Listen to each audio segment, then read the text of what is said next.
running a little bit late. Yep. Are we good? All right. It is 4:01 p.m. I'd like to call this meeting of the Economic Development Corporation to order. Blanca, would you like to do roll call, please?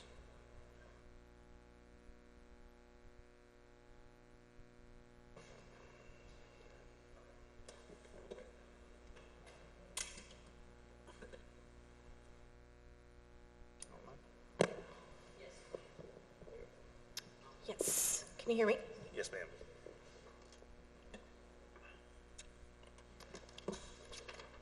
Kieran Govin, President. Present.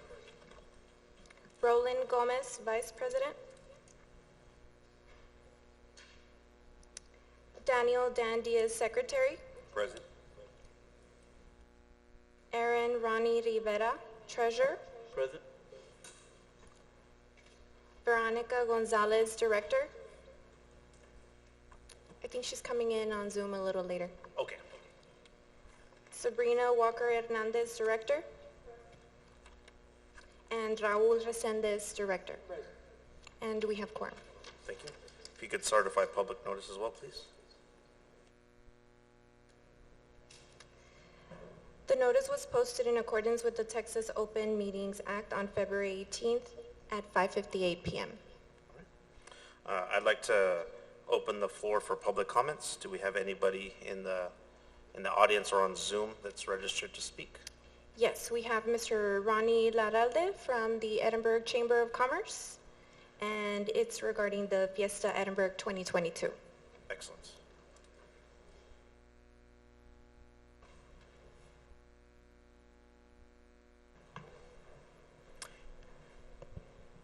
Good afternoon, everyone. Ronnie Laralde, Executive Director, Edinburgh Chamber of Commerce. I want to thank the EDC board for having us here today. This is what we call Fiesta Week, which is, we're running 100 miles an hour, but it's a great community event that's coming up, and of course, you know, we appreciate the EDC's partnership.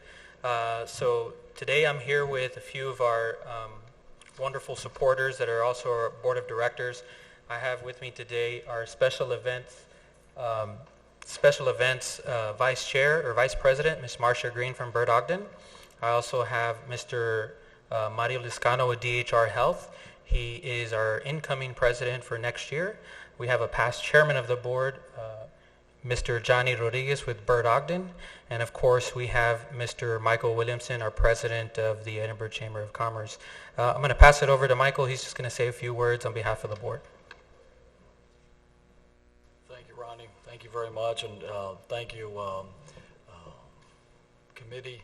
Thank you for council for having us today. This weekend, if you do not have anything to do, and if you even have something to do, you're going to cancel what you have to do and come out to the HEB Park. This is Edinburgh Fiesta. We're going to have two beautiful bands. One is going to be on Friday night, and the other is going to be on Saturday night. We've broadened the horizon a little bit. We've brought in some additional entertainment. We're going to have a Tejano artist on Friday night, and country Kevin Fowler on Saturday night. So if you like Tejano or if you like country, it's your suit, and it'll be fantastic for you. And then of course we have a carnival, which is from Thursday all the way to Sunday. So bring your kids out, bring your grandchildren out. Call your children and tell them to bring the grandkids out, and you'll have a fantastic time. I'm going to say something as a farmer would say: as long as the weather is good, the event is going to be spectacular. And so I look forward to seeing everyone out there. We sincerely appreciate the opportunity. We sincerely appreciate the support of the city of Edinburgh, which is always supporting the Edinburgh Chamber. We could not do this without your support, and I think I'd like to also make a special note that Ronnie had mentioned to us at a board meeting a few days ago, yesterday, matter of fact, yesterday, those days have just gone by. Yesterday, we have had the most support with sponsorships for this fiesta that we've had in the past years. And so I contribute that to the board. We have an incredible board at the Edinburgh Chamber, and they're knocking on doors and they're visiting with folks, and people are excited about the event. So please come out this weekend, Thursday to Sunday, 2 concerts starting about 7 o'clock at night till about 11, and then, of course, the carnival during the rest of the time. So I look forward to seeing you all out there. Thank you so much for your support, and go Edinburgh. All right, thank you. Thank you. Thank you very much, Michael. Thank you, Michael. And just to kind of go over the timeline, once again, Thursday it's $10 all you can ride with the carnival. Friday we have a unique performance by David Lee Garza and Los Musicales. That's including Ram Herrera, Jay Perez, Oscar G, Mark Ledesma, all on the same stage at one time, which has never been done before in the Rio Grande Valley. And then also Saturday, we will have performances by the Navy band, string band. They'll be out there as well. We'll have a mariachi out there, and then we'll finish it off with country with Kevin Fowler. We do have some special events taking place. Motorcycle Globe of Thunder. We have Contacto Animal out there.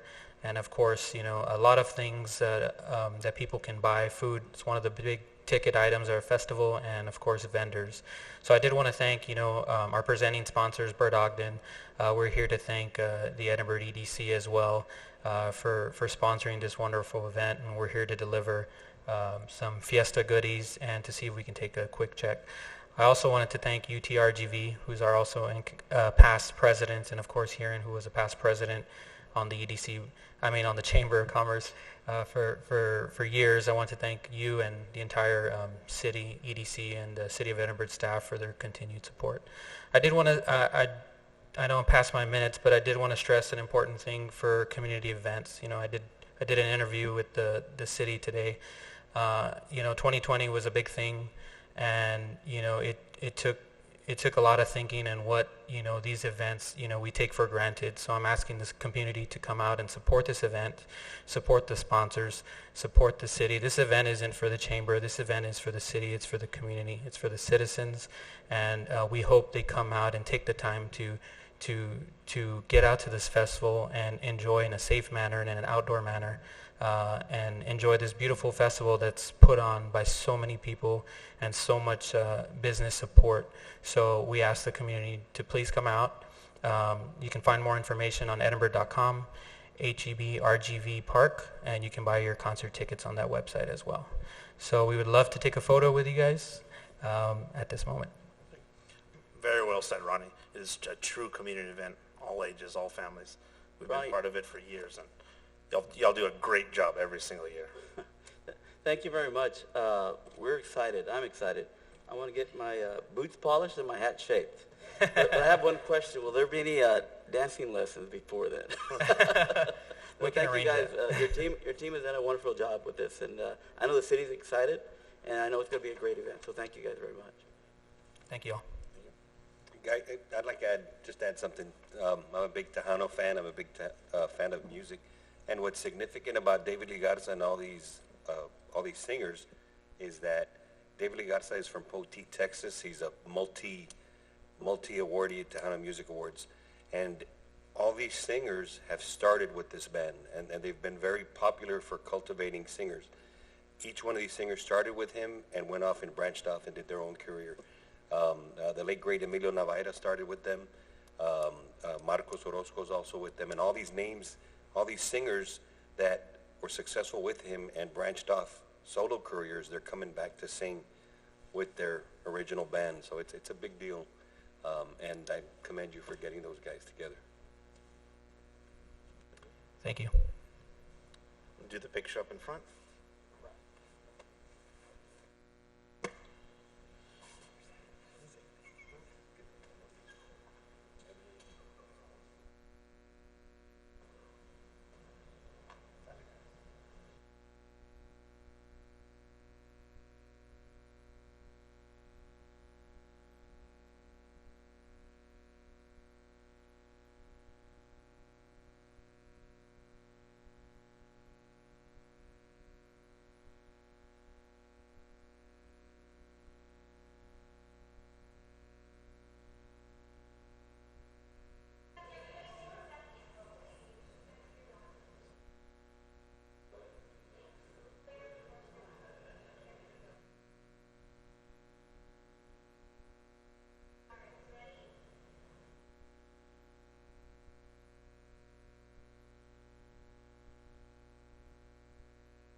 there any more public comments? No? All right. Thank you again, Chamber. We're truly to be proud to be part of the event. All right. If there's nothing else, I'd like to close public comments. For the record, Veronica walked in at 4:03 p.m. and is present for the meeting. All right. Moving on to agenda item 4, Director's Report. Item A, Economic Development Report.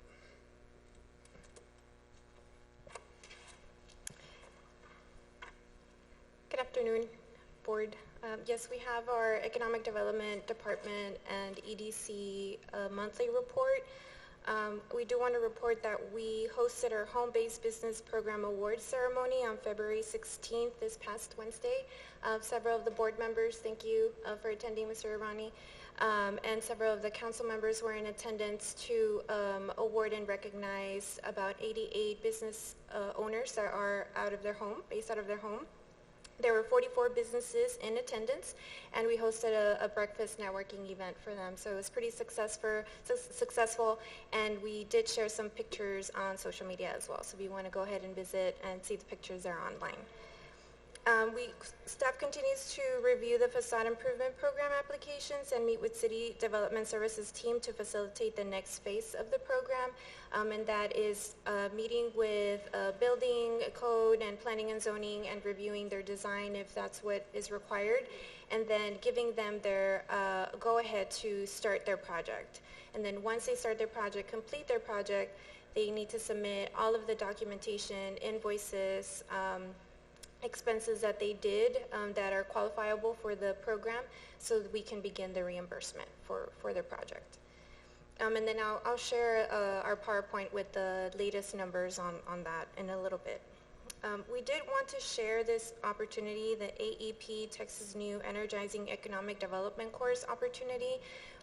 They reached out to us sharing this e-learning course online for economic development community leaders, including our board and our staff, and we also shared it with the chamber and other stakeholders in our community. It is a 2-hour long, like 20-minute or 10 to 15-minute bits of information. So we're scheduled to take that course, so we encourage our board and our council members as well to take it and learn from what AEP Texas has to say about economic development. And we also shared it with our Spark recipients as well, so they can learn a little bit more about AEP and economic development. One thing we do want to highlight, this past Friday, we did submit, the Edinburgh EDC submitted nominations to the SBA LRGV District Award nominations. So the SBA hosts these awards for different categories: family-owned business, home-based business of the year, veteran-owned business of the year, young entrepreneur of the year. And we were informed about a year ago that Edinburgh had never submitted a nomination before. So we went ahead and submitted 3 nominations, one for family-owned business of the year for Veda's King O Meats, one for home-based business of the year, Jackson Pest Control, and another one for the veteran-owned small business of the year, the Beard Dresser. So we submitted those this past Friday. We're waiting to hear back, so hopefully one of our Edinburgh businesses gets awarded, and we'll go ahead and invite the board as well if once we're informed of more information. What was the third one, Blanca? The veteran-owned Yes. small business, the Beard Dresser. And then an update on the projects. We have been discussing 2 projects, the Siddons Martin Emergency Group and the Jet Media. We have paid the property taxes receipt. We have received the receipt already from Hidalgo County. It has been zeroed out, and the lien on the property has been lifted. So Siddons Martin has been made aware of the update, and hopefully we can move forward with that. And they have also signed an agreement with the EDC as well, so that's been executed. We're still waiting to hear back from Jet Media, so hopefully we hear back this week. We'll have more updates and details once we hear back. We did include the Edinburgh Economic Development Projects dashboard on here. It's included as a link in your packet on your email. So you can see how many projects are still ongoing, what's the status, how many have been completed, and where they're at in the stage of their project. We are still continuing to speak to different prospects. We currently have about 24 different companies that we're speaking to ongoing. We have several under expansions and relocations and new businesses. If you have any questions regarding these, we can discuss them in executive session if there are any specific questions. For retail development, we continue to explore more options and retail leads under Buxton. So we are working on a new match list, staff, and hopefully we can start reaching out. There will be a report done in executive, correct? An update on the retail outreach. Another quick update on the Breaching Out, which is our business retention and expansion project. We hosted a visit with the South Texas Health System Hospital this past February 8th, 2028, and thank you for several of the board members and council members that attended and for participating in the facility tour and also the questionnaire. Thank you, Sabrina, for staying for that. And next week, we will have another BRE meeting and tour scheduled with Little Bear Produce, which is also JD Produce. That's March 3rd, 2022 at 10:30 a.m.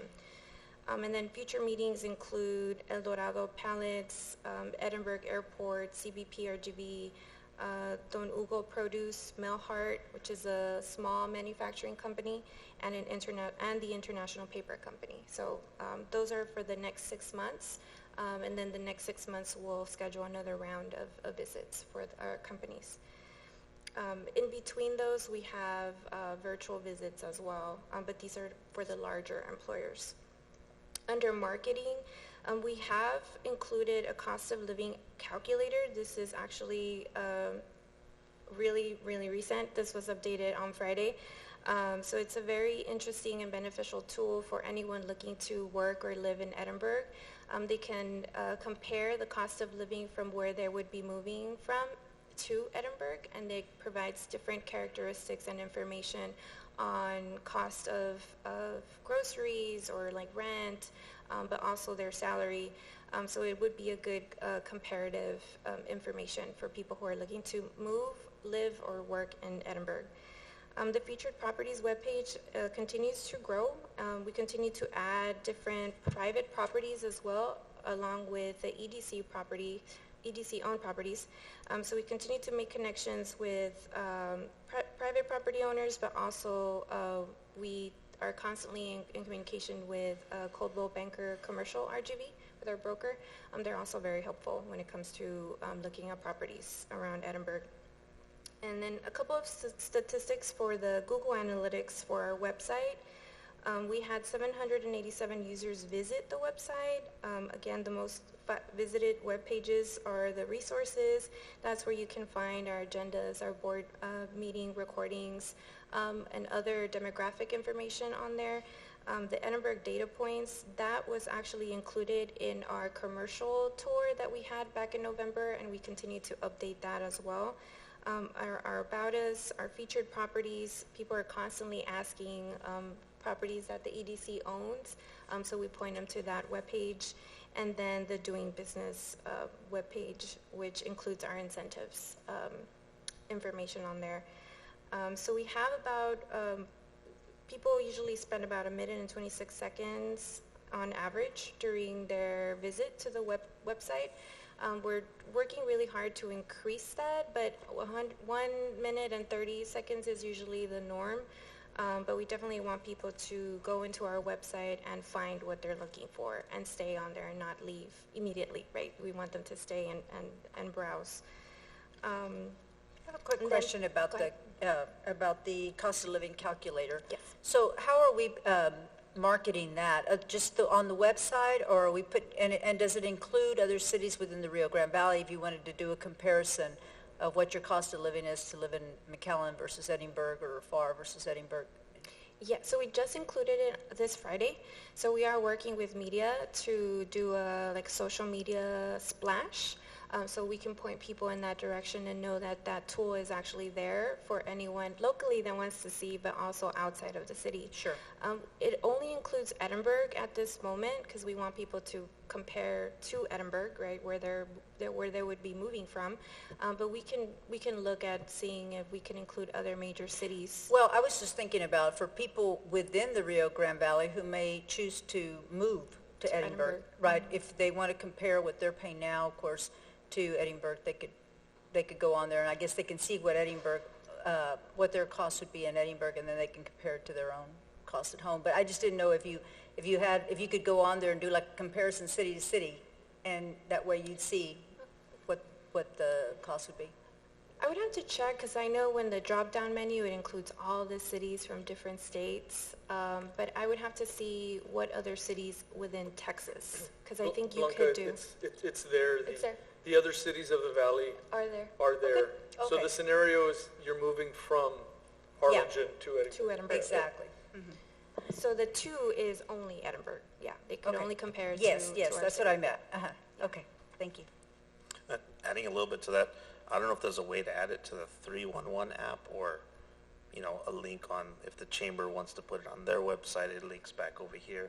So I feel like a lot of people might be looking on those other Edinburgh-based websites. Yeah, we could work with Ronnie to include a link on there that points them to our webpage. I don't know about 311. We can look into it, yeah. Any other questions? No. A quick update on social media reports on Facebook and on Instagram. We are currently working on creating a LinkedIn page. There is an existing page already, but we can't access, for whatever reason, the previous leadership. We need the person that was here before, and we can't access it, but we'll create a new one.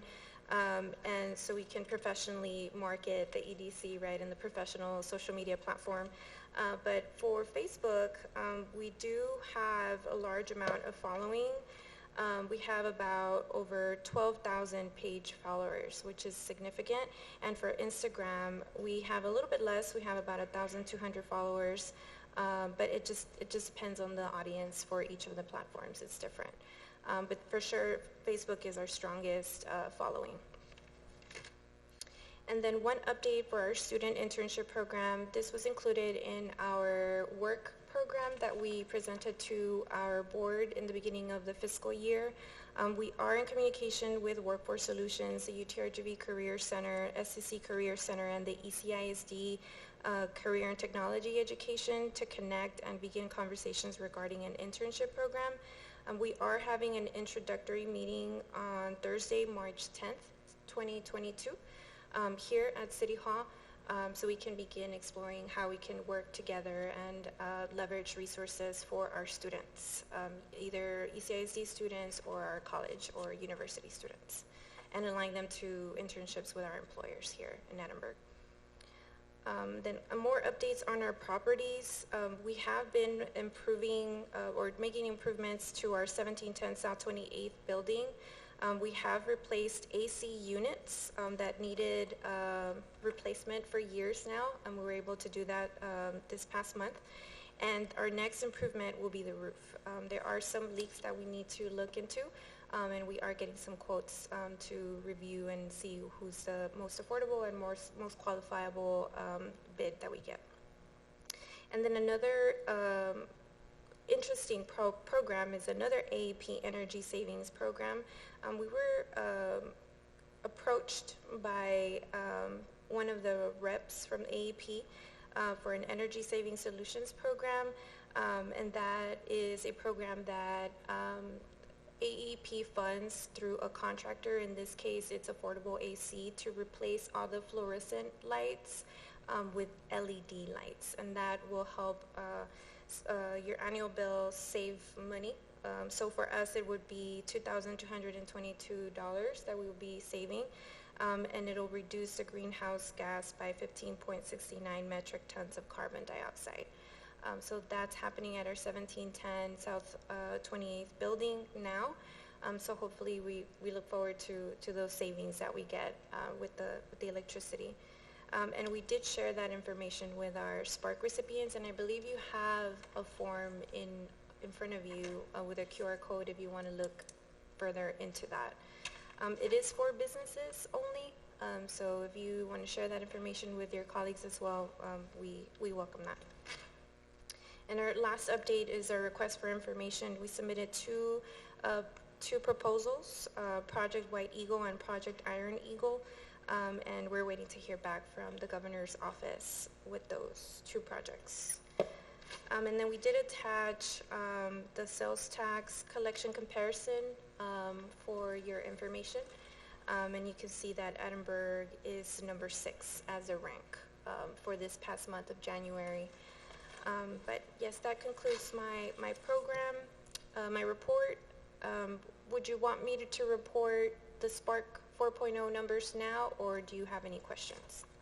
My only question was on the January sales tax. Are those actual, or are they trailing like we have? I believe those are trailing, right? They're from December? That's from December. January would have been November. November's, okay, so. Blanca, on the AEP energy saving, it says Edinburgh contractor. Are you referring to AEP, or did a contractor approach us? Let me see.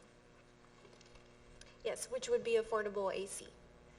Affordable AC? Affordable AC. Mm-hmm. They're actually the ones that replace our AC units, and they saw our lights, and they said, we're working with AEP to work with different businesses, right? And we have our tenants, our businesses there, to replace their fluorescent lights with LED lights to help save monies, because the fluorescent lights spend a lot of electricity, or waste a lot of electricity. Do they get paid by AEP, or who pays them?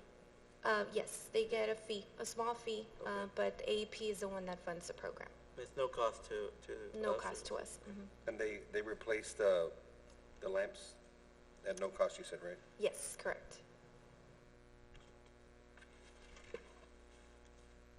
Any more questions before we move on? Feel free when you're ready, Blanca. Thank Okay. you, Blanca. I'm going to share my screen with the Spark.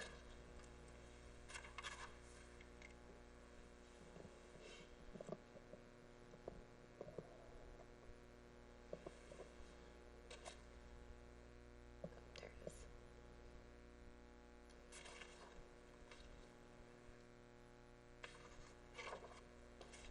Okay. So these are the updates for the home-based business program. We awarded 88 businesses a $2,000 grant. So we maximized our $176,000 in those grants.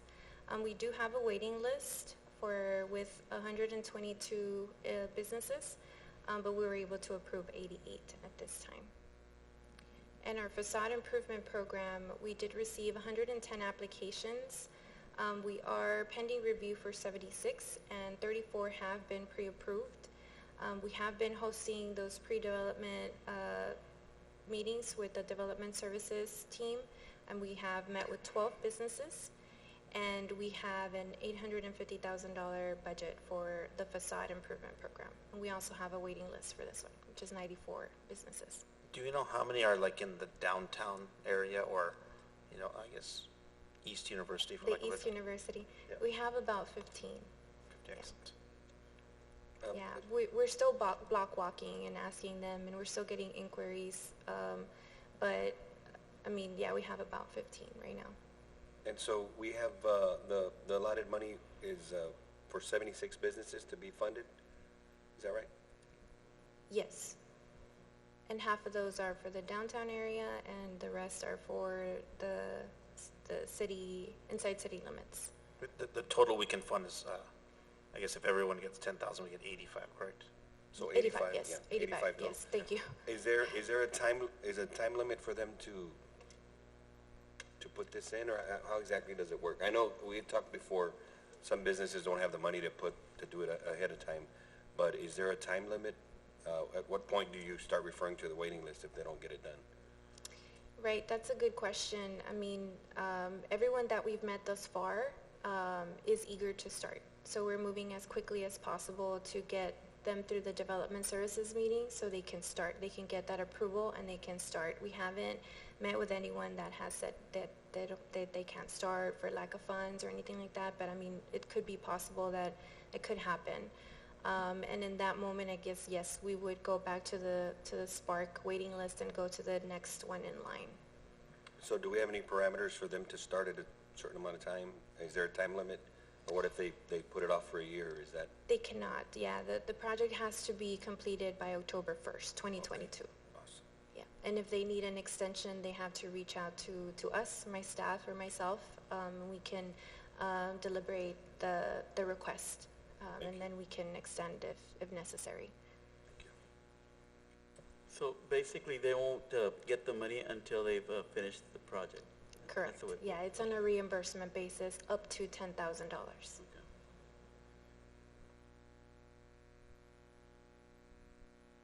And this is just an overview of all the different business grant programs and assistance to families, like the gift card program, and now the recently home-based business program and the facade improvement program that were hosted and have been hosted.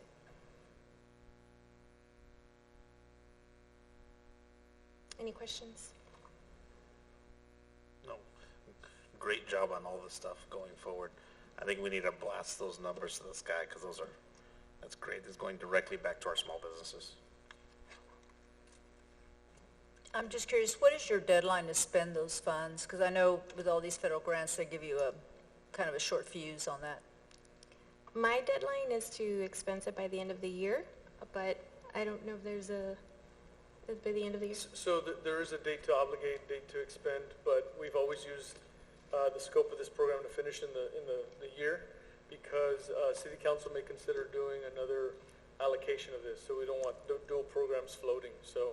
Yeah, that's what I was thinking, is that you may end up with some that don't actually do the work, and you don't, and so you have funds that were not obligated, and then you're going to want to be looking at the next group of folks, or maybe they didn't spend the full 10, and so that you'd have some extra funds left over. And we found that out at the university by giving out grants. Some students actually didn't cash their checks, believe it or not, and even after various outreach, attempts, they hadn't cashed them. So we had additional funds for other students, and so you want to give yourself some leeway there. Yeah. And the good thing also is that we categorized all the Spark as a group, as a program.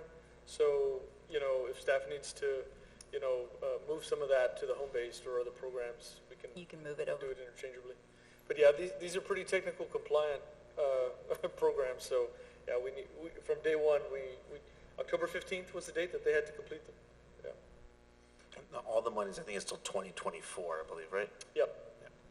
Yeah, I think, and I know they vary from city and county and schools, and so, yeah, just trying to figure out what our deadlines were.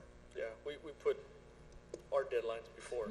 So if somebody doesn't complete it by October 1st, nothing happens if we get other people and they don't complete it by December 31st?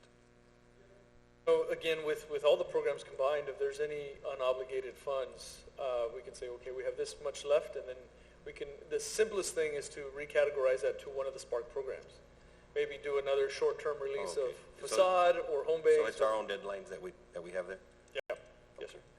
And Blanca, on the report you said 76 pending, but the fund is for 850,000, so 85 businesses Yes, so we have reviewed 12 are. that are funded? Yes, that Oh, have okay. been pre-approved, and we've met with them with the development services team. So they're actually currently submitting their application for their building or for their improvements, but they need to hear back to get their approval or their permit, really, so they can start their project. Thank you. Any more questions? Thank you, Blanca, I appreciate it. All right, moving on to regular agenda item A, consider the approval of the minutes for board meeting on January 18th and January 25th of 2022. So moved. Second. All those in favor, please raise your hand. Any opposed, same sign. Motion carries. All right, moving on to agenda item B, election of officer secretary. That Dan came to us right after he got elected and said, he'd like to give the position to another individual. So I guess he has way too many responsibilities now. I just figure, you know, I don't need to be secretary as long as I can, I'm already involved with the city, and so, yeah, anyone else? All right. Well, I will entertain any nominations. I'd like to nominate Veronica Gonzalez, secretary. Second. Second. Veronica, you accept? All right.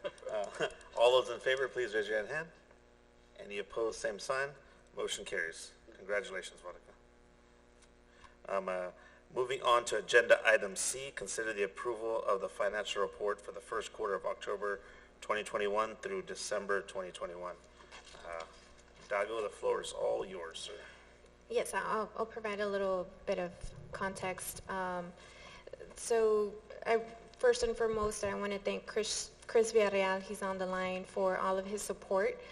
He will be staying on with us as an as-needed basis as we continue transitioning all of our financials and our accounts into the city.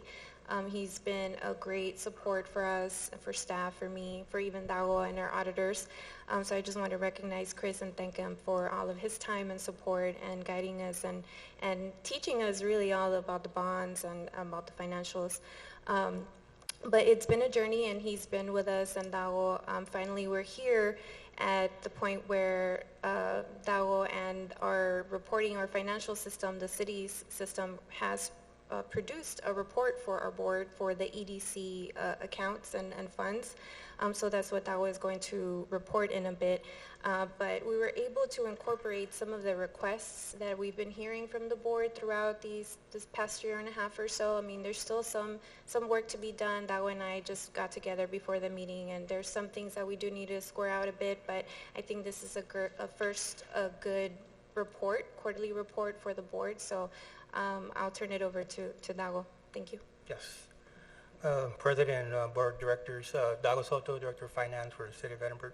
Yes, so we have in front of you is the first quarter financials, and as Ms. Davila has said, these figures are based on the city's accounting software due to the transition that we made with Mr.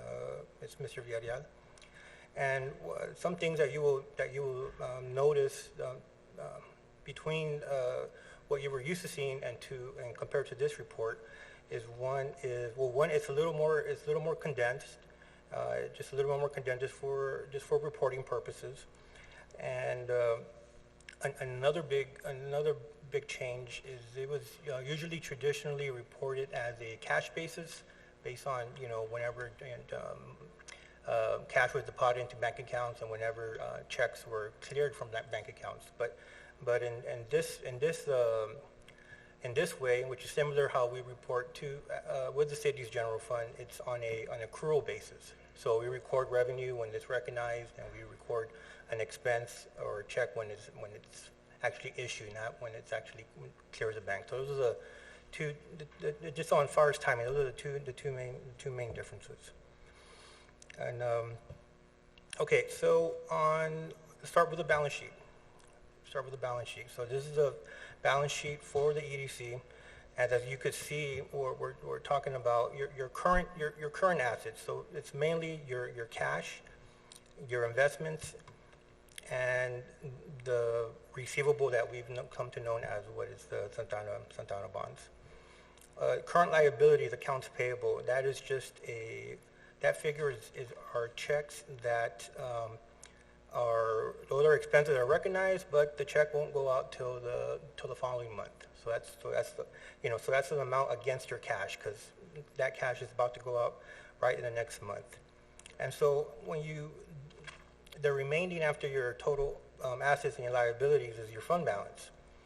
And so what we've done is the fund balance is kind of your equity stance in a given moment, as this case at the end of the first quarter. Now, as Ms. Styler mentioned earlier, there are some items that the board wanted to separate or allocate for future uses, And so one way to look at these fund balances is to look at different buckets. So we can know, based on all of our equity, what, understanding all the buckets and how much are in each bucket. So, for example, let's go down the fund balances. So, what's restricted for fund balance is capital projects. So that amount, that 16.4 million, that's basically all the unused bond proceeds of your 2019 and 2021 bond projects. So out of all the cash, we were separating that's cash separated for those two bonds that we have. The other one is for debt service. Now, 8 million is, if you look at it, it's very high. Usually, last quarter, or this would have shown around 4 million, but the reason why it jumped 14 million is because of the refunding bonds we did for the Santana. And so those refunding bonds are in an escrow.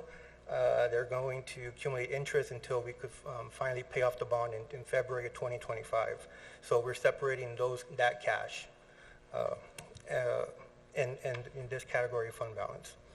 The other one is the note receivable. That is a portion of the fund balance that is directly related to the Santana note. So we want to separate that. And then the next two is based on discussions I've had with Ms. Davila. I believe there was intention of the board to separate additional cash for property acquisitions. I think the initial budget was around 2, and it went up to about 4.3, 4.4, so which is a net of 2.3. So we wanted to separate that, make sure we have that allocated. And another one was identifying and separating a contingency reserve. Now, this contingency reserve, and I could name it some other time next time, but this is basically, my understanding was 50% of the administrative contract, annual contract with the city, which is $1 million. So separate $500,000 plus half of the current year debt service, so which is about 1.4. So you got the 1.4 of half a year debt service plus the $500,000 of the administrative services. So we set aside 1.9 million. And after all that, you're left with a 6.2 unrestricted fund balance, which is a very healthy fund balance. So again, when we start seeing these balance sheet reports, going over the fund balances, just think of it as different buckets, making sure we have the right allocation. Any questions on the balance sheet? On the contingency reserve, are we putting it in any kind of like interest-bearing account? Are we allowed to do that? Well, the way it's currently, the way we could set up by next quarter, we could probably create a separate bank account and have it separate. But for example, we have a bank account of say for 5 million, but based on discussion with the board, we could separate that 5 million to 2.3 for this, 1.9 for that, and then the rest is unrestricted. But next time it'll probably be easier, more identifiable to even have a bank account specific to these categories. So that's something that we could work on, and the bank balance and these fund balances will be the exact same thing. Dago. So I'll provide a little bit of context for the property acquisition. President Govin and I had a conversation regarding having our line item for purchase of property to ensure that we always have some funds on there in case an opportunity comes up. We have that money set aside. So I shared that, I communicated that to Mr. Soto, and he was able to create this, what he calls like a bucket for the property acquisition. So that money will always be there if we need it. And while I appreciate that the transparency of having maybe different accounts for each one, you might gain more interest though if they're aggregated, if they're all together. And so, I mean, while we still have the line items here and you separate out how much for what, I think we just need to look at what's more beneficial to the EDC, how we can grow that the most. Yeah, correct. It was beneficial to have 2 or 3 bank accounts generate this interest and then separate it on the report. Yeah, we do that. Or if it's feasible to create these accounts with the same interest, that's the route we could take too. Let's face it, right now they're not paying much interest anyway, but whatever you can get the most bang for your buck on. Definitely, yes. Does EDC have the same investment policies as the city? Uh,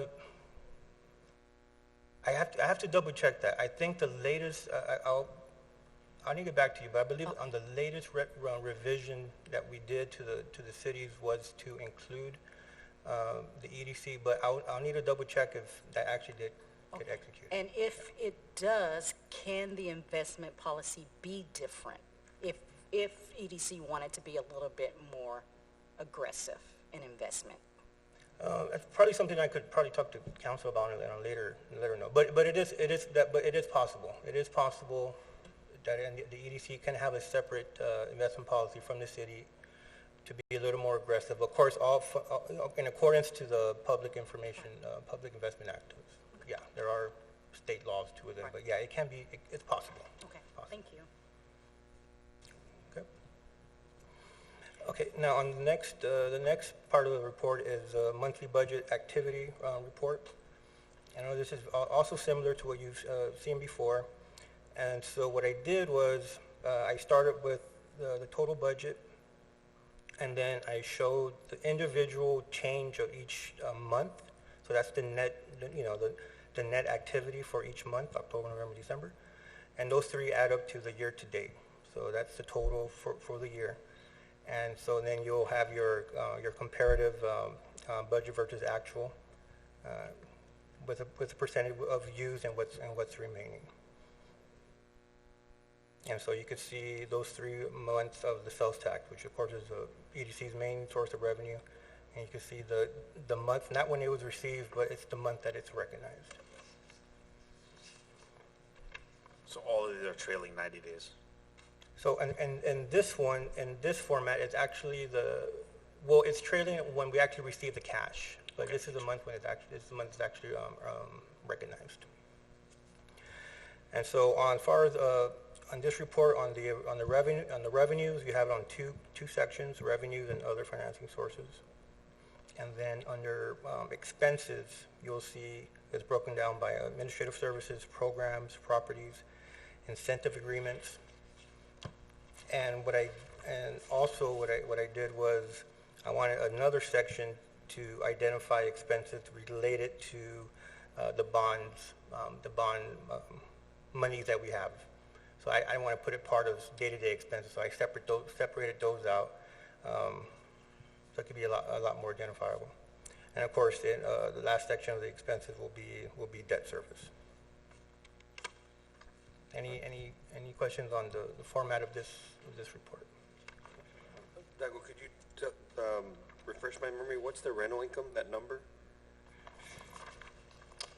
For revenue, under revenue? Yes. Yes. Yeah, we have tenants in that 1710 South 28th building, and they pay rent. Okay. We I just want collect to make every sure that month. wasn't like some of the stuff we're pending that's really not coming in. So that's actual dollars. Yes. On other financing resources, instead of sale of city property, can we put EDC property just in case someone decides to ask questions in the Yes. future? Yes, I can. I made the change in the one on the screen, but the ones in your packet have, yeah. Yeah, I need to make sure I have my city and EDC caps on at times. Yes. On the administrative fee, are we going to pay it quarterly? Yes, that's quarterly, and the timing difference there too is that we send the invoice the first of the month after the quarter.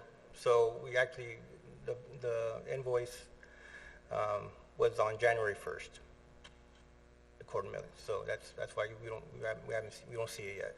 But yes, it is quarterly.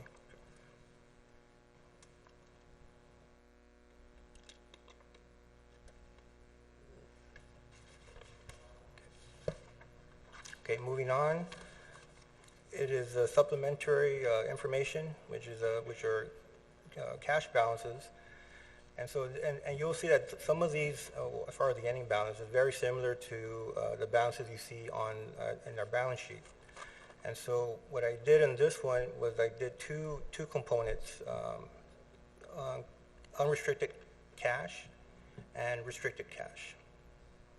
Okay, and unrestricted cash obviously is unrestricted is to the EDC's disposal, but on the restricted cash, you could see how I separated and described how much cash is in each relevant account. So we mentioned that the capital projects had about 16 million, but here you'll see that how much it pertains to 2019 and how much pertains to 2021.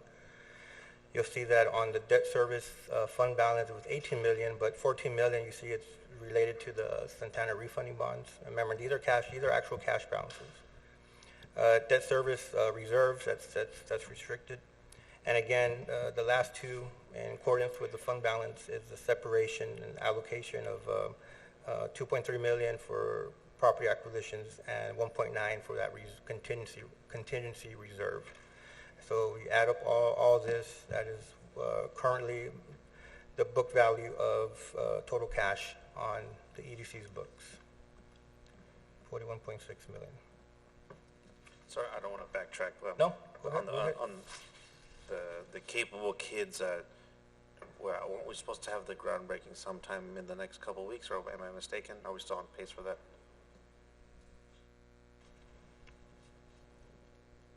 Yes, it's coming up next week, March 3rd. Yeah, it was actually scheduled for today, but was rescheduled. Yeah, next Friday. Yeah, obviously it's a big celebration with the school, and they wanted to arrange entertainment. So Friday would be the best day for them, so we just moved to next Friday, 12 o'clock. And you'll receive a calendar invite for that with a flyer. Sorry, Doug, please. No problem.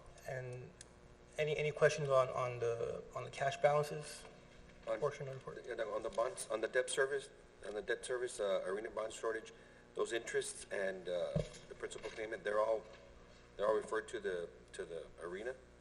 No. I'm sorry, we're talking about the same page? On debt service? Under debt service?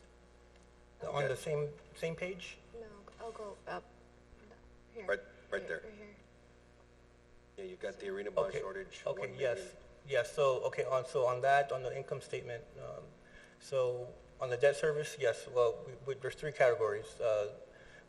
Bond interest, bond principal, that's the traditional bonds that the EDC does have. And then we do have that extra line item of the arena bond shortage, which is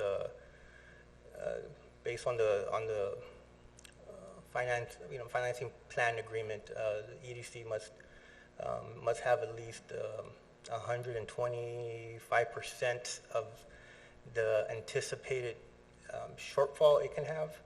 So it's really around 800,000, but that's why it's budgeted around $1 million. So it's an earmark that we're required to have. But we do want to separate that and not blend it with the other, bond issuance that the EDC does have. And the good thing about that one is the EDC were very prudent when this covenant was required. That years ago they already separated 800,000 of cash into its own bank account. They don't even touch it. It's there, and if the current year revenues does not support it, they have that already cash set aside. So that's already been. So that's the first line item. Can you explain the bond interest expense also? Yeah. So those the bond interest and bond principal are the four let's see, it's going to be technically 5 outstanding bond issuances. There were some. To consolidate them, it would happen in 2013, 2019, and 2021. That was in the restructuring that we did? The 2021 was part of had some of that restructuring too, yes. All that's in there. So $1,088,000 is the interest we're paying on that? For this year's, for this current year, yes. And usually, and that's mostly because we got the new bond, the 2021, and if you see the debt service schedule of when you get a bond issuance, it's 15, 20 years out, the first couple of years, the interest has a higher portion than the principal, and then it starts leveling out and all that. So that should be expected, especially with a brand new issuance, 23 million, about 14 million. So whenever we receive the statements, they include the principal and the interest. So that's why we break it out into two for each of the bonds. So the 2013 A and B, then the 2019, and then the 2021, and then the refunding or the refinance of the Santana bonds. And then, so line item 3, bond principal payment, could you explain that, please? Yeah, so that is so we want to budget the principal, well, for budget purposes, we want to budget the cash portion of redeeming the outstanding bond. Usually, in the corporate world, you budget interest expense, and when you pay down the principal, it's not an expense, it's a reduction of your outstanding bond. But for budget purposes, you budget the interest and you budget the principal. So you could make sure you do have that cash to play it. So that's the principal portion of the bond payment. So if you add up those two, let's say roughly 2.5 million, that's the annual debt service of the EDC minus, but not including the bond, the arena bond. Yeah, so I was going to say, so the arena bond shortage, that number is also to cover the bond principal payment? No, it's the tourism. it's its own line item. It's whatever that line item is, whatever is needed to complete that year's payment. That year's payment? The whole payment, not necessarily principal and interest. That's why we have it separated. What is that total payment?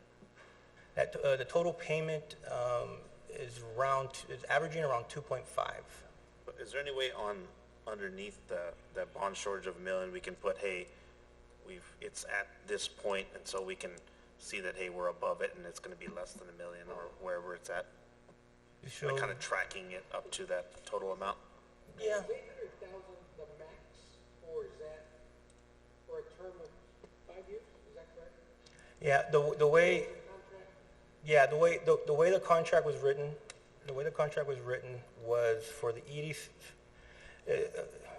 There's a lot of different sources that pay for that arena bond, right? And at the backstop, it will be the EDC. For some reason, if all the other sources weren't enough, the EDC will do that, which has happened, and that was forecasted for a while until all the sources should cover it. But we're still somewhat early to where the EDC still covers a little bit.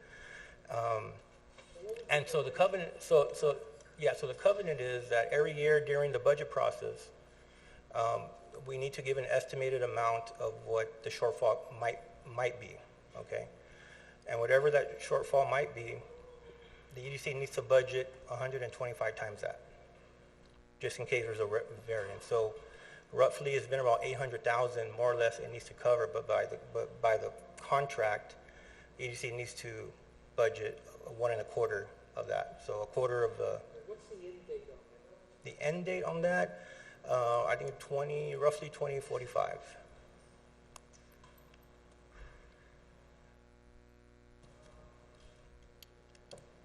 On the bond payments, we get no interest savings if we pay monthly, or it's a fixed amount of interest, correct?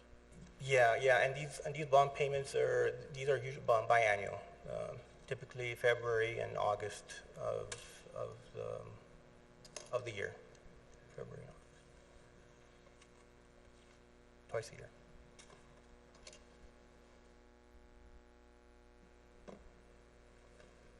Thank you. Yes, sir. Okay, and then believe it on all that. Sorry. Oh, I thought I heard something. Sorry. Okay, and then the last one was just a 4-year fiscal year comparison of the sales tax. And so you can see that the EDC or sales tax in the city have been favorable.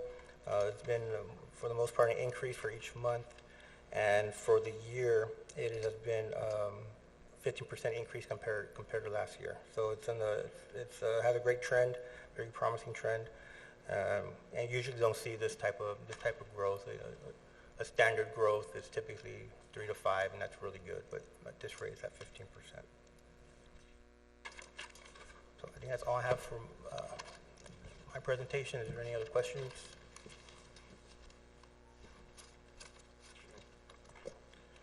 questions? No? Thank you, Doug. I appreciate it. Thank you for using a larger font than Christian. Sorry, Christian. I'm sure you're still on the phone, but also thank you very much for helping us out through everything else as well, Christian, if you're still on the line.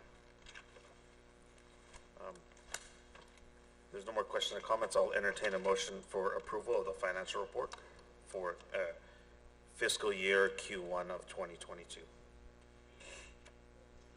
Second. All those in favor, please raise your hand. Any opposed, same sign. Motion carries. All right, moving on to agenda item D, consider accepting the Economic Development Corporation 2021 audits. Yes, we have Auditor Luis Orozco and Assistant Auditor Jesus Moncayo to provide the presentation for the EDC. Good afternoon, gentlemen.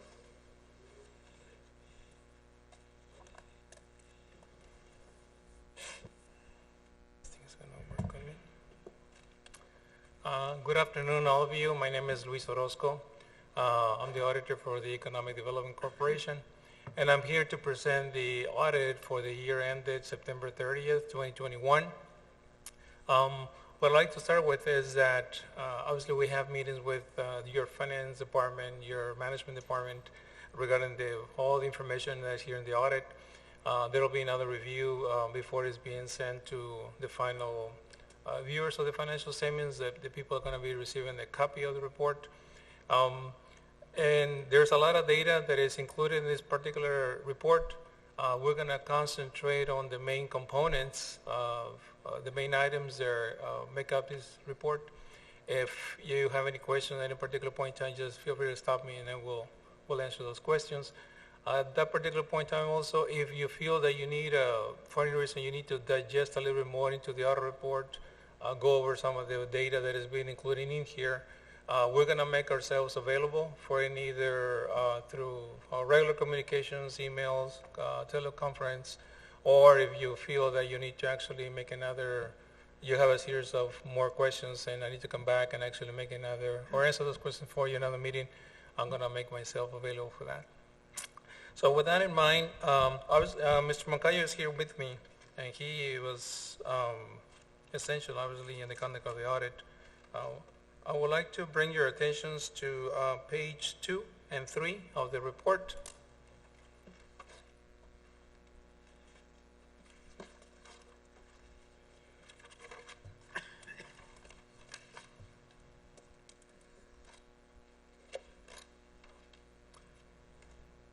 And we're there? Okay. Page through the report on the top portion, you see a label that is called opinions, and then right below it is another one section that is called, or that is labeled emphasis of the matter. The first one on opinion, basically, I'm going to read a little bit on it. The financial statement is referred to above present fairly and all material misrespects the financial position of the governmental activities, each major fund, and the aggregate remaining fund information of the EDC as of September 30th, 2021. Basically, all of that language indicates that we are rendering an opinion on the financial statements and the entire organization in itself within certain limits. We call those material respects. We are offering what we call the non-modified opinion, and that is considered the cleanest opinion that you can get on a set of financial statements. We basically indicated also that, again, it's indicated we finalize our opinion on the basis of our testing, our risk assessments. We do not look at every transaction. We don't cover every single program. We do in our auditing procedures, we try and actually get enough information so we can come to this particular point in time. The financial statements, as far as we know it, we don't have any material item in there that is going to distort whoever's reading the financial statements. I hope I did a good explanation as what that little paragraph means. It's the cleanest opinion that you can get on a set of financial statements. Okay. I'm going to move on to the other one. Is a section that we included, I think, on the second year of the audit, and basically that is related to your receivable that you have in your financial statements. I believe you all are aware of what's going on with the company. We decided to do it because we need to alert the readers that there is what's going on with that particular receivable. Other than the amounts and obviously the date is approaching real fast. It's coming this particular in a couple of months, and then we're going to see what happens. Or the Economic Development Corporation is probably going to have a plan as to what's going to happen to the receivable and know what's going to happen to the company. We did visit the premises again this year, and we did have a meeting with the gentleman that is there, I guess, in charge of the company. And again, the main idea was for us to get if anything major has changed from the last time to this particular point in time. The balances are included on your financial statements. The data is still there. Other than basically what we need to include it in this particular part of the report is basically the same information that has been included in your past reports. Those two items make up the main components of the opinion on the financial statements. I would like to move on to the section where we consider the data, but before I do that, do you have any questions in relation to the opinion?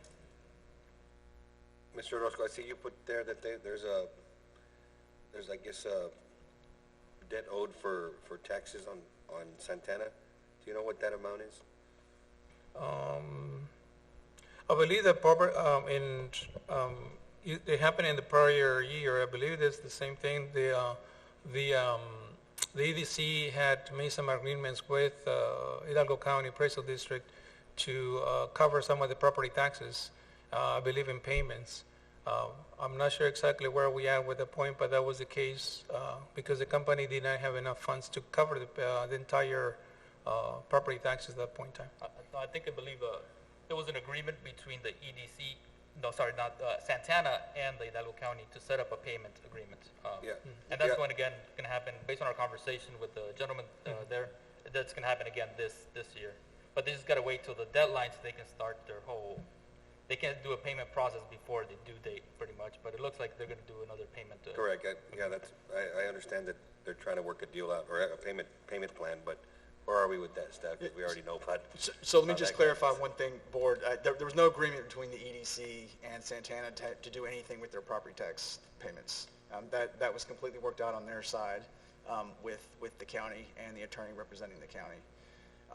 And we'd be glad during executive to update you on kind of the legal status and where things stand with Santana.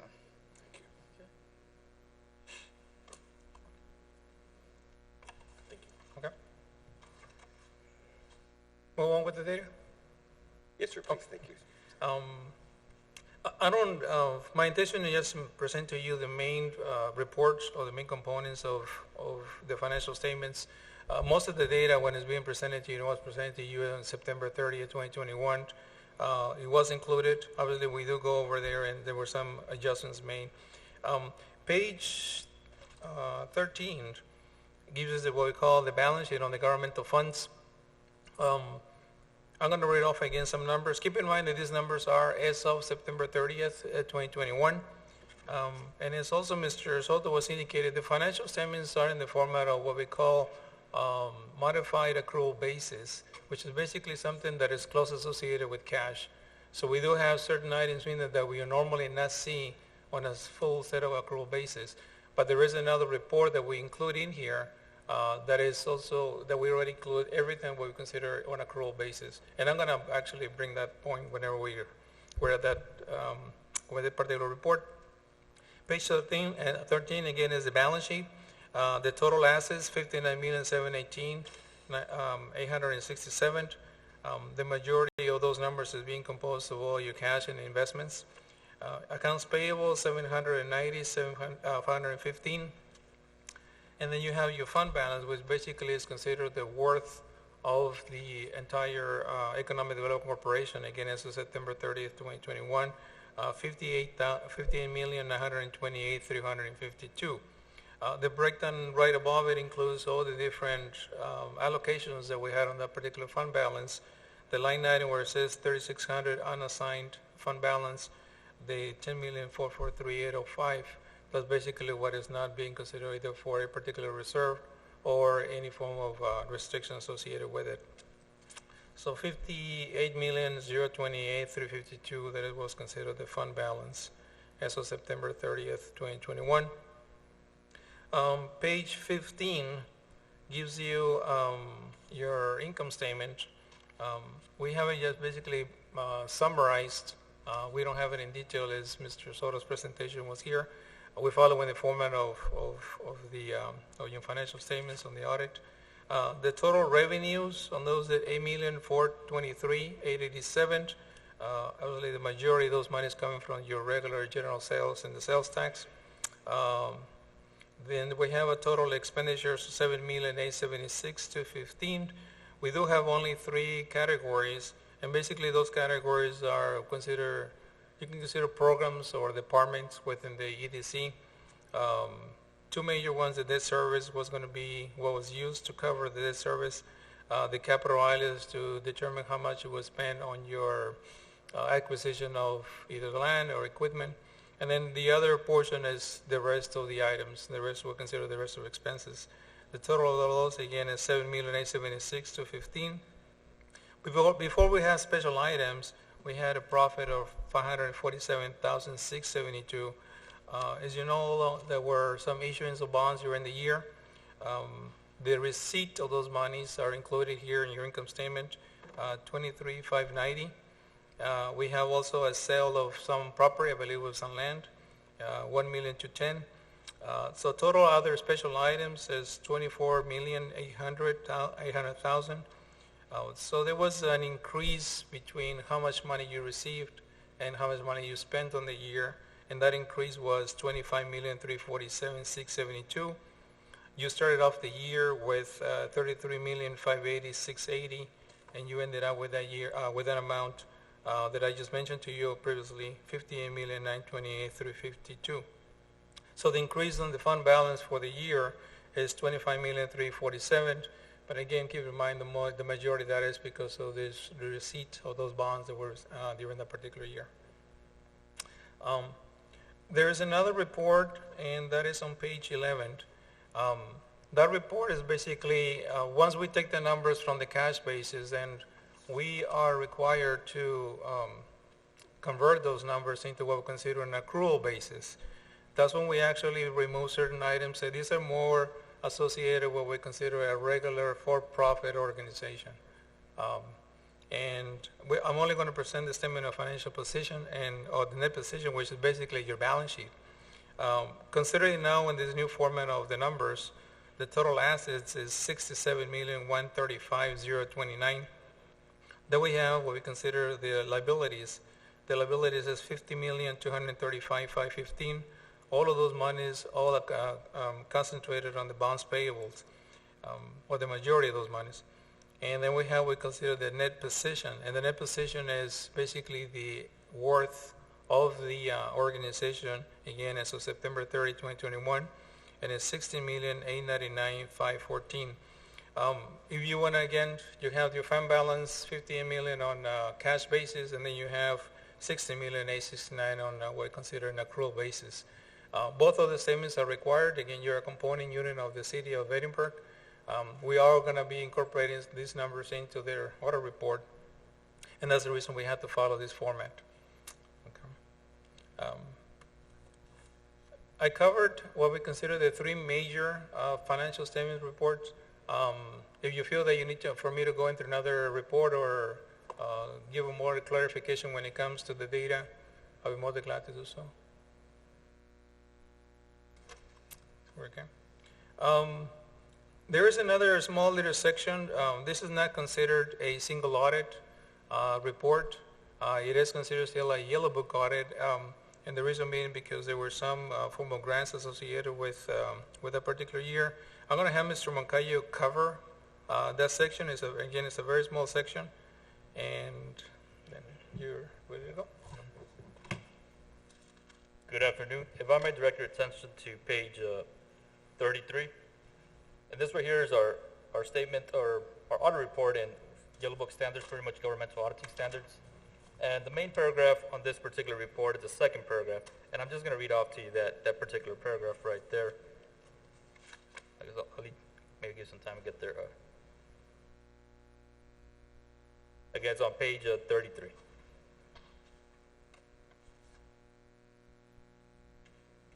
And it reads, in planning and performing an audit of the financial statements, we consider the EDC's internal control over financial reporting to determine the audit procedures that are appropriate in the circumstances for the purpose of expressing our opinion on the financial statements, but not for the purpose of expressing an opinion on the effectiveness of the internal control for the EDC. Accordingly, we do not express an opinion of the effectiveness of the EDC's internal control. Pretty much meaning during our audit procedures, we looked at some of your internal controls. We weren't engaged to provide an opinion on your internal controls, but in doing some of our testing, we obviously look at them. And this particular report would identify any deficiencies in those internal controls if there were any. In this particular case, there weren't any. As mentioned on the second to the last paragraph, given the limitations of our audit, we did not identify any deficiencies in internal control over the financial statements that we consider to be material weaknesses. However, material weaknesses may exist that might not have been identified. And then we also look at some of your compliance matters, and that's on the very last paragraph, the last sentence. The results of our test disclose no instances of non-compliance or other matters that are required to be reported under governmental auditing standards. And pretty much that's the basis of this particular report right here. The next section is on page 35. And this particular report, or this particular page, is a summary of the report as a whole. And it starts off with the summary of the opinion on the financial statements. And that's section A, unmodified opinion, as Mr. Orozco mentioned earlier. And then it breaks it down and it would identify if there was any deficiencies or any material weaknesses to be identified. As listed in B through D, there was none to be reported. Section number 2 is where findings will be included. And for 2021, we did not have any findings to be included in there. And that's pretty much a summary of this particular report.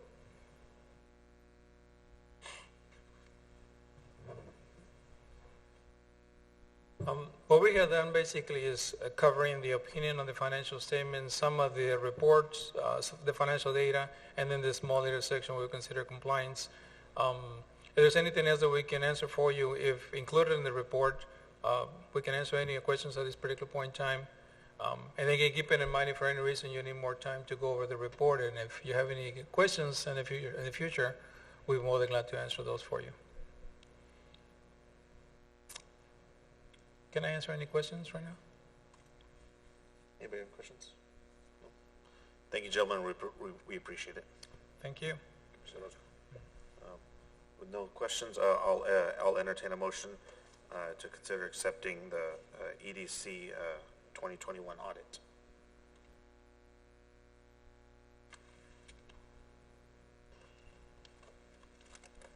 I second.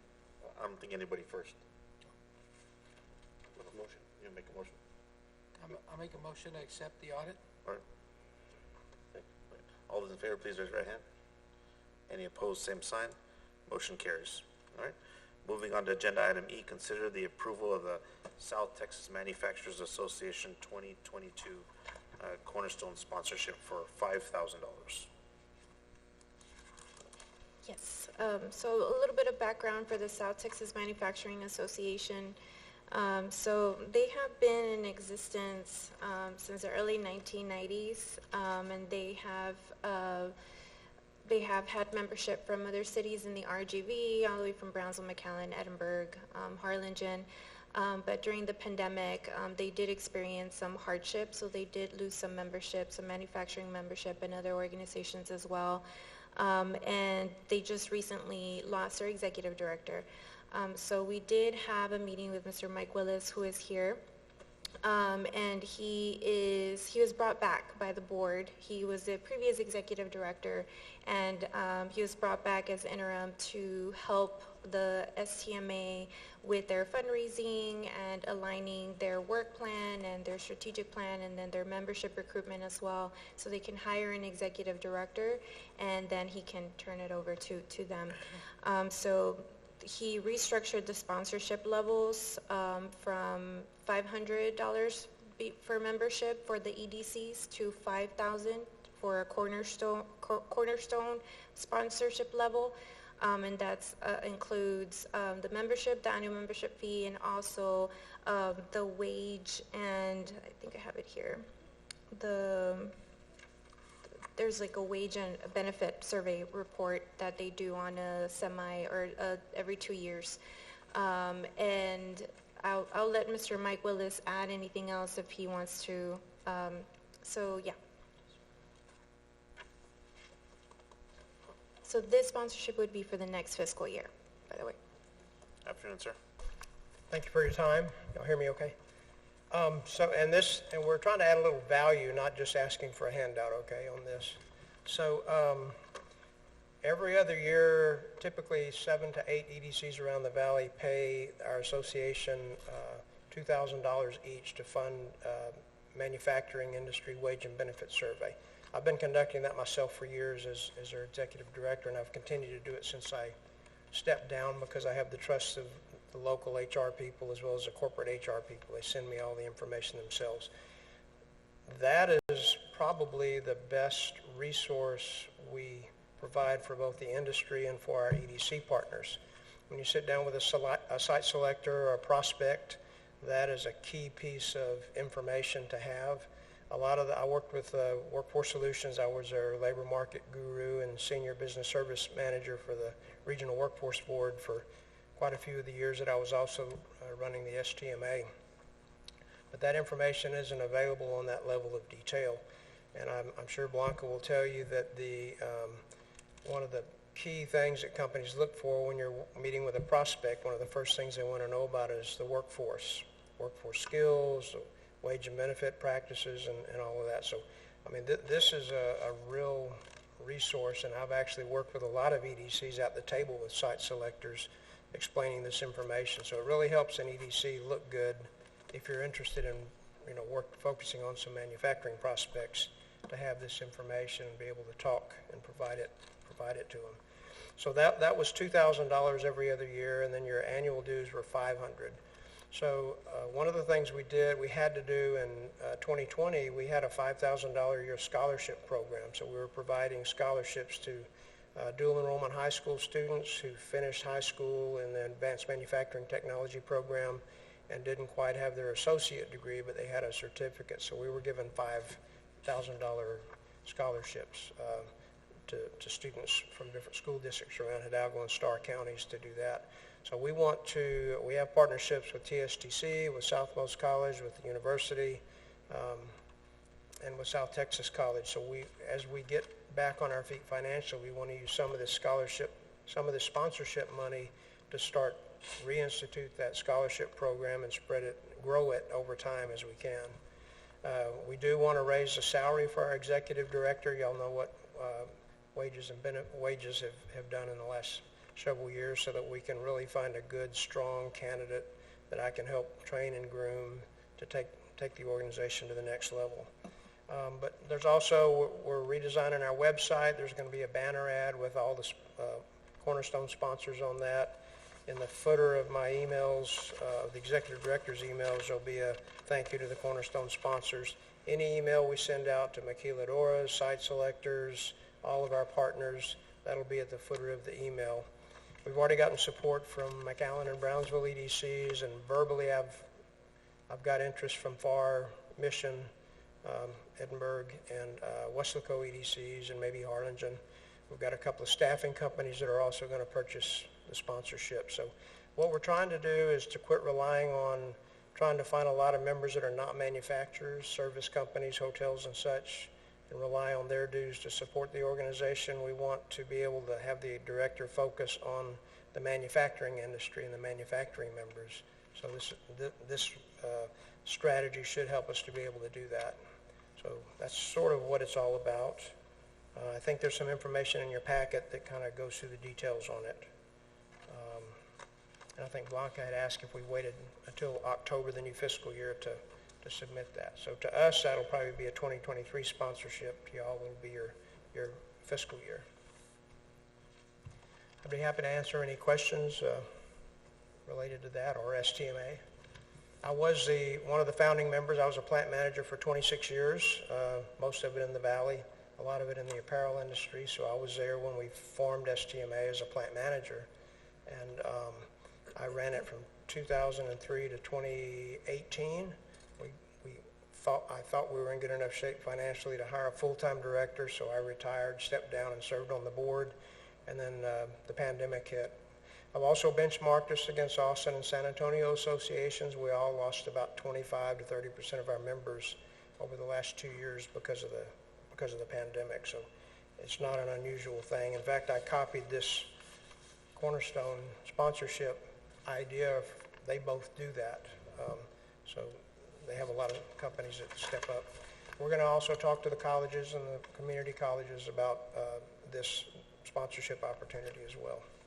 So I'd be happy to answer any questions. How you doing, Mr. Willis? Thank you. Could you just, I'm not familiar with this association, being that you were one of the founders, could you tell us who were the first players? And I don't have a list of, it says here it's 170 companies, but could you tell us how this started and who was involved? Sure. So I was in the apparel industry. I worked with the William Carter Company and Allison Manufacturing, so I knew Hager and all those players down here. And we actually formed an apparel manufacturers association for about 2 years, but it fizzled out. And then at that time, the maquila industry was starting to move into the valley. So McAllen EDC, Mike Allen helped us reorganize as a more general, broad manufacturers association to be regional, not just McAllen, to be regional. So my company was a member of it, so I was a plant manager in the organization. It was mostly just manufacturing managers, and we spent most of our time the first 10 years just grumbling about the lack of skilled labor, and we couldn't find tool makers and mechanics, and so we decided to do something about it, and then we partnered with South Texas College in 2001. We got an apprenticeship training grant from the Department of Labor.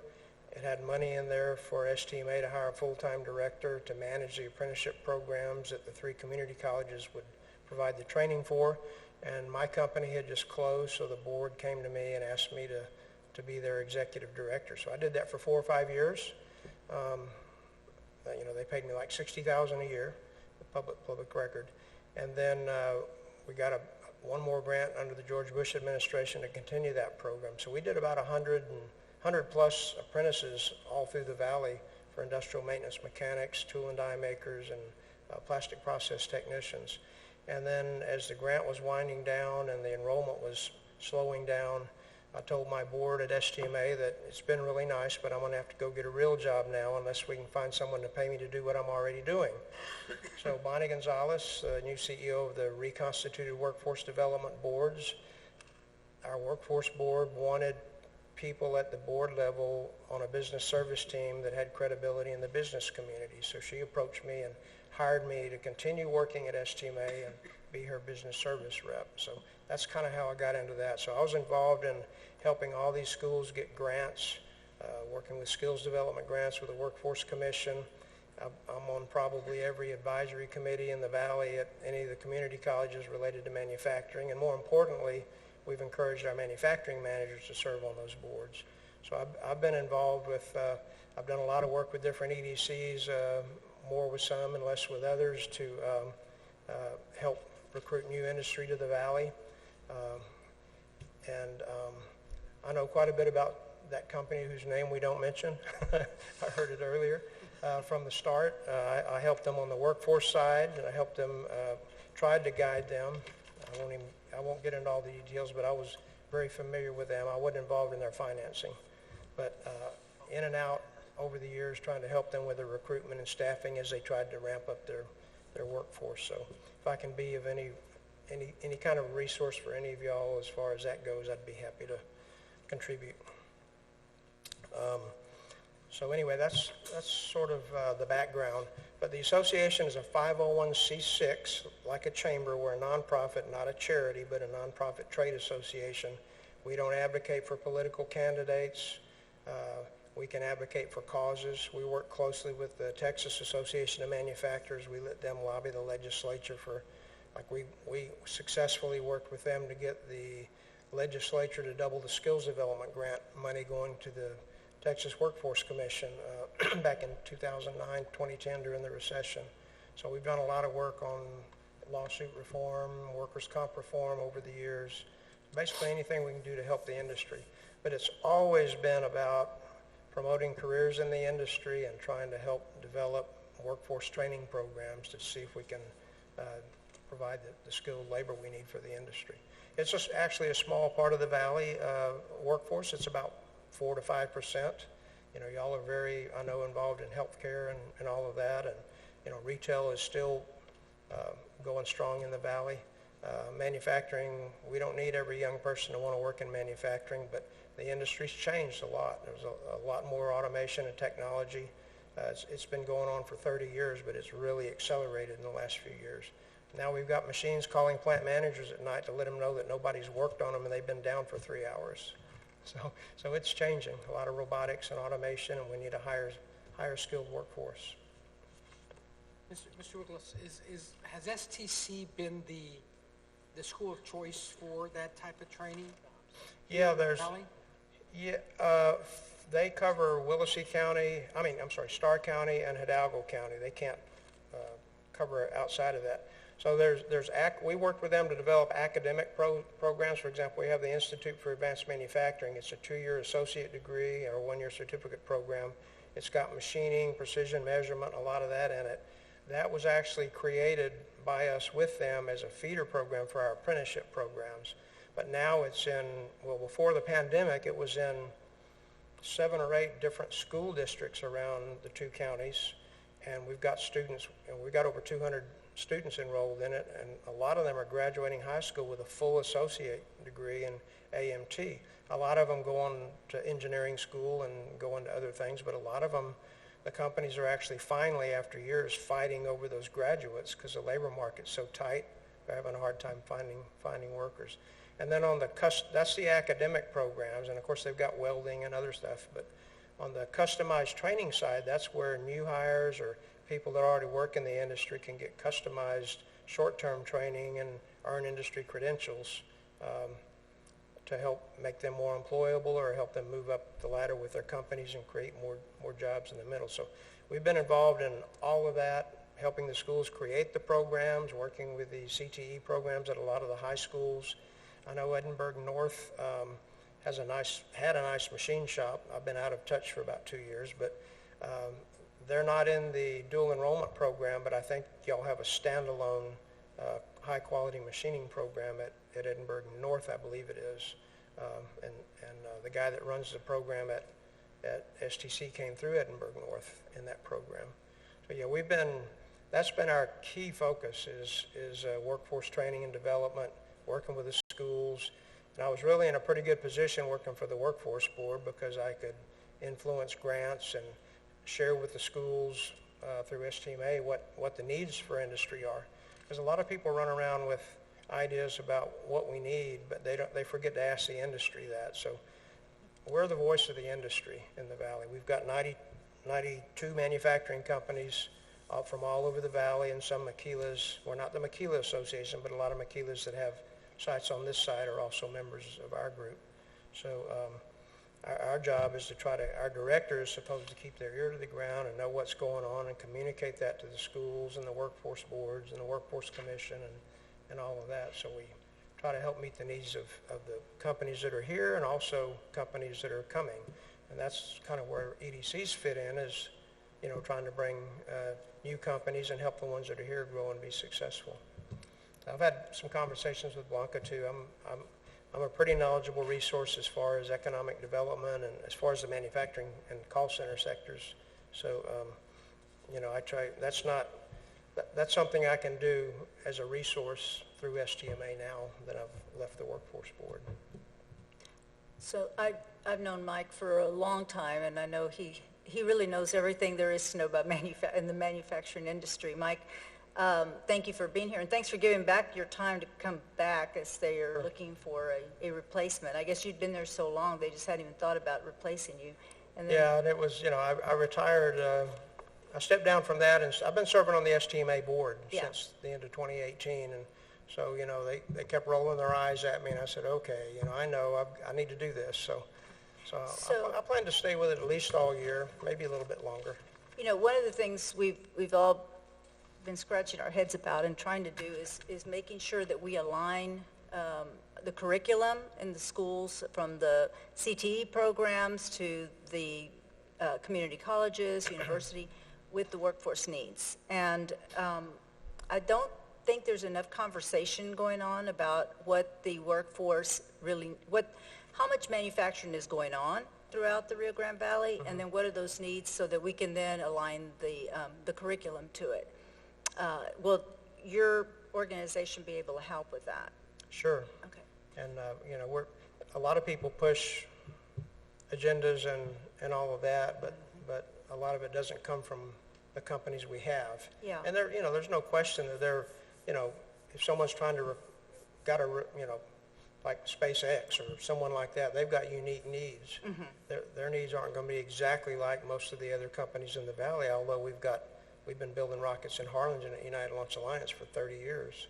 But still, there are unique needs. But really, the basic technical skills and knowledge, whether you're making potato chips or building rockets, a lot of the educational requirements and knowledge, skills, and abilities there's a lot of commonality there. It's interesting because in fact, I was in Brownsville earlier today, and Ron was with me as well, but we had the Assistant Secretary of Commerce for Economic Development down, and that was one of the comments that she made about making sure that the community colleges are working well with universities and others and aligning their curriculum and the work and really looking at what the workforce needs are. And I think manufacturing was really hot at one time. I know in McAllen it was very important there along the trade zone, but I didn't know. And you said, as you mentioned, manufacturing has changed quite a bit, and now we're looking at a lot of technology that's associated with it. How much manufacturing do we have here that you've seen in Edinburgh, or that you think is Edinburgh prime for it? Well, from my perspective, if I were advising you on economic development, I'd say, you've got a corridor on 281. There's a lot of communities that have very little land left to develop for manufacturing. So that's a really resource. I'd say Brownsville with the port, they've got tens of thousands of acres that can be developed. Harlingen's got some land, but most of the other communities are either landlocked or they develop most of their land. So, I think the 281 corridor is a gold mine. And then you've got the trucking corridor that's going to come up from the Donna and Far Bridges to the east of 281 and join somewhere, I think, south of the prison or north of the prison. South of the airport. Yeah. So, y'all could, if y'all chose to, you could go after that. You may already be, and I just don't know it. But there's also, it takes a while to develop credibility with the site selector community and all of that. But I think y'all have a lot of assets. And but the industry itself is, everyone likes to talk about, we have 130,000, 160,000 people 4 miles south of here in the maquila industry. That's great, and it has a great impact on our economy. But in the Rio Grande Valley, we have roughly 15,000 people total working in manufacturing. So a lot of people don't realize it's 3 or 4% of the workforce. So, we don't need all of our schools to do nothing but manufacturing. There's, many, even the healthcare jobs, 50% of them are home health providers. The other 50% are really good, juicy, not to knock those jobs, but high salaried type jobs in the hospitals and the skilled care providers. So, I think y'all are smart to focus on healthcare. You've got Renaissance Hospital, you got the medical school, and it's a big piece of the economy. But I think I would say diversify.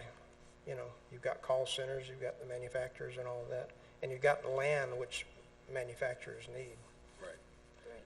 Thank you. Good to see you. So the STMA, so your primary objective is developing the workforce. Do you ever try to have any sort of, try to bring businesses and manufacturing corporations down to the valley? Is there, do you do trade shows or anything like that? We're not really in the economic development business. We typically, it was different for me because I also worked at the Regional Workforce Board, so I was at the table with a lot of EDCs with prospects, so it kind of bleeds over. But our primary function is to take care of the companies we have, but things like the wage and benefit survey, if you think about the companies we have, they don't want Jeff Bezos coming to town and thinking we pay $80 an hour, and it'd be great for an EDC perspective, but it helps to have high-quality wage and benefit information so a new company that you're trying to recruit understands what they need to put in their business plan. They may choose to pay well above average. They may want to be competitive. They may want to pay below average, but that's quality information that your prospects can use to figure out when they're comparing Edinburgh to Louisville, Kentucky, what the actual difference in labor costs is going to be for them when they do their business plan. So again, I'm biased because I do it, but I've seen a lot of those types of wage and benefit surveys. If Mercer or Watson Wyatt do them, costs $40,000 or $50,000, and then they own the information too.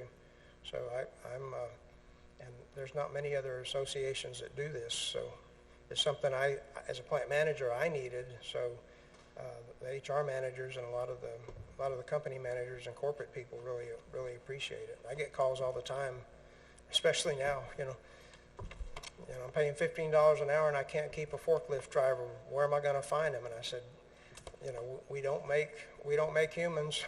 We can train people, but we can't make people. So it's a conundrum for everybody in every sector right now. Thank you, sir. Thank you very much, sir. Thank We really you. appreciate it. Appreciate your time and dedication over all the years as well. I will entertain a motion on item E. I make a motion for the sponsorship in item E. A second. All those in favor, please raise your right hand. Any opposed, same sign. Motion carries. Thank you again, sir. All right. Moving on to agenda item 6, I will entertain a motion to enter into executive session. So moved. Second. All in favor, please raise your hand. Any opposed, same sign. Motion carries. It is 5:44 p.m. and we'll be entering executive session.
Okay, so it's 7 p.m.